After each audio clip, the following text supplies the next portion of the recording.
A new climate financing framework is agreed, but will it be enough?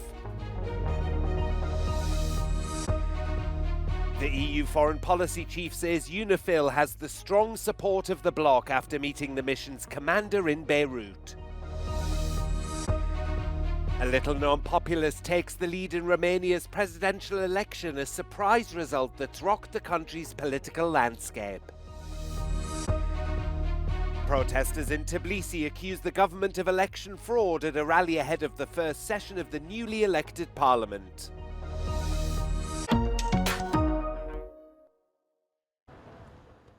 Like many before it, the 29th edition of the United Nations Conference on Climate Change needed extra time for an overall agreement to be reached. In the early hours of Sunday, exhausted delegates in Baku finally found a compromise on the most crucial issue of COP29, a new climate financing regime. The UN Climate Change Executive Secretary called it an insurance policy for humanity. Like any insurance policy, it only works if premiums are paid in full and on time. Promises must be kept to protect billions of lives. The sum agreed on to be guaranteed by the developed nations is at $300 billion annually, much lower than developing nations had been asking for, with many delegates making their frustrations clear. However, as others pointed out, the compromise was accepted regardless, as there is now an expectation that this sum will serve as the foundation to reaching the goal experts say is needed, 1.3 trillion annually.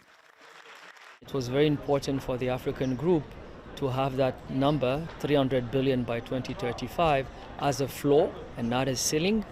And we've been able, very late in the negotiation, to add the term at least, to ensure that this can only be a starting base, a minimum, due to the vast needs of developing countries. Voluntary contributions by rich nations not included in the group of developed nations in the convention, like China and South Korea, are supposed to help reach that ceiling, as well as multilateral development banks, investments by the private sector, and revenue from taxes and the carbon markets. As did most delegates, the European Commissioner for Climate Action stressed that an agreement being reached in difficult geopolitical times was particularly significant. But he also pointed to an issue close to the EU's heart, where at least some progress also had been made. Ladies and gentlemen, another topic that was on our minds this week is reducing emissions. It was not the focus of this COP, but we wanted more, because the world needs more of it. And even though the UE consensus was attacked, we did move forward, even though it was just a bit. We did manage to safeguard Dubai and take some steps forward. It is less than what we have liked, but it is better than we feared. Next year's UN climate conference will be hosted by the Brazilian city of Belém, where, among other issues, mitigation in general and the Amazon rainforest in particular will take center stage.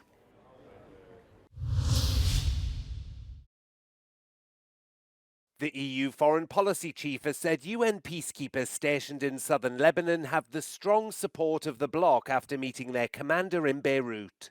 Josep Borrell held talks with UNIFIL's head of mission and force commander, Lieutenant General Aroldo Lazaro, during his visit to the Lebanese capital on Sunday. That meeting comes days after 4 Italian soldiers were injured after 2 rockets exploded at a UNIFIL base in Sharma, apparently fired by Hezbollah. Borrell said that attacks on UNIFIL personnel are completely unacceptable and said the peacekeepers play a key role in an increasingly challenging environment.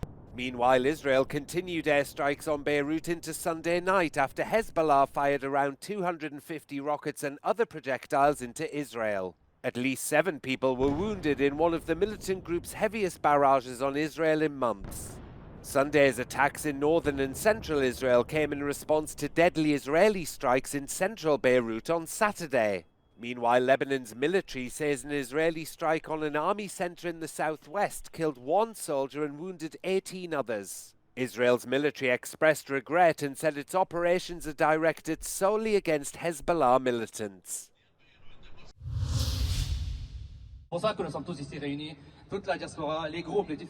Hundreds of Lebanese protesters gathered in Paris on Sunday. Their main demand, an immediate ceasefire. Since clashes between Israel and Hezbollah began a year ago, more than 2,000 people have been killed. Thousands of Franco-Lebanese nationals that are watching the conflict from afar say they're filled with anger and guilt. They are more than 4,000 kilometers away from Lebanon, but the conflict hits close to home. Over these past few weeks, Israeli forces have carried out heavy airstrikes targeting the capital Beirut and southern Lebanon. This is the aftermath of an Israeli airstrike on a village in the southern Bekaa Valley.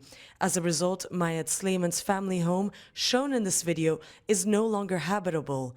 The Franco-Lebanese doctor says he feels extreme guilt to be living in France. Je me sens totalement coupable de ne pas être là-bas parce que j'aurais pu donner un coup de main. Moi, je vis au rythme des messages qui m'annoncent le décès d'un ami, le décès d'un cousin, d'un ami d'enfance dans le village, d'une connaissance dans Beyrouth, d'un collègue, etc. Et ça, c'est très, très compliqué.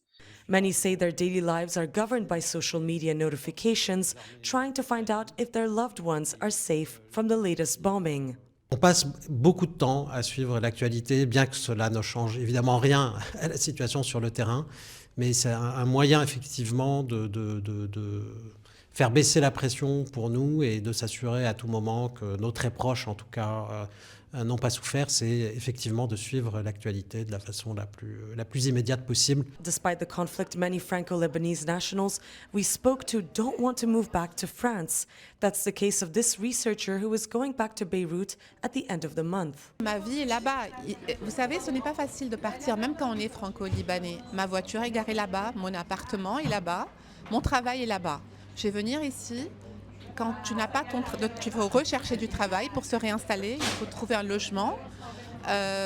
Donc ce n'est pas facile. Donc moi j'ai voulu faire ce déplacement comme prévu, en faisant ma petite prière et en me disant voilà, je vais retourner et tout va être encore à sa place. C'est dur de se dire tout va être encore à sa place et tout le monde va être là. On Sunday, the EU's top diplomat called for more pressure on both Israel and Hezbollah to reach a ceasefire.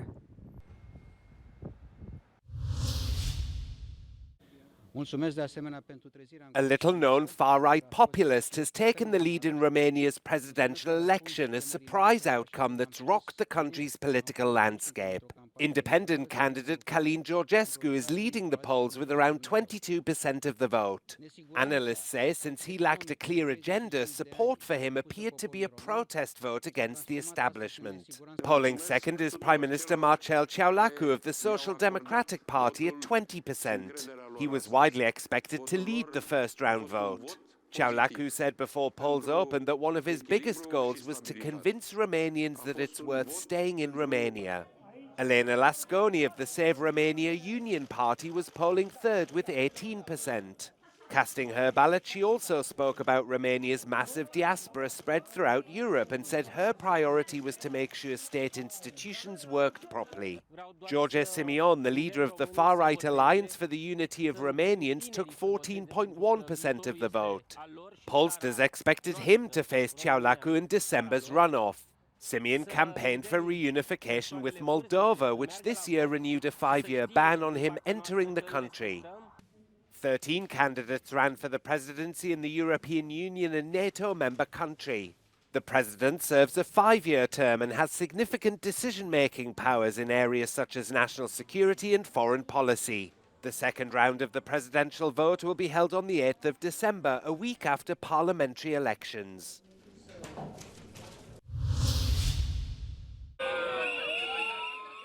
Thousands of people have staged a protest outside the Georgian parliament in Tbilisi ahead of the first session of the newly elected parliament on Monday. Protesters vowed to spend the night outside parliament, accusing the ruling Georgian Dream Party of rigging the results of October's elections. Members of opposition parties have also announced their refusal to participate in parliamentary activities.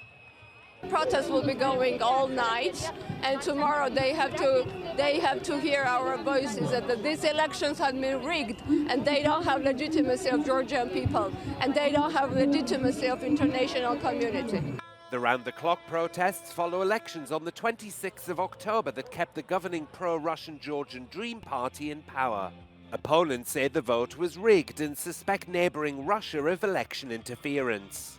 The Central Election Commission said Georgian Dream won with about 54% of the vote, and party leaders have rejected claims of fraud at the polls. European observers said the election took place in a divisive atmosphere marked by instances of bribery, double voting and physical violence. Pro-European President Salome Zurabishvili said earlier this month that she would appeal the election result to the Constitutional Court.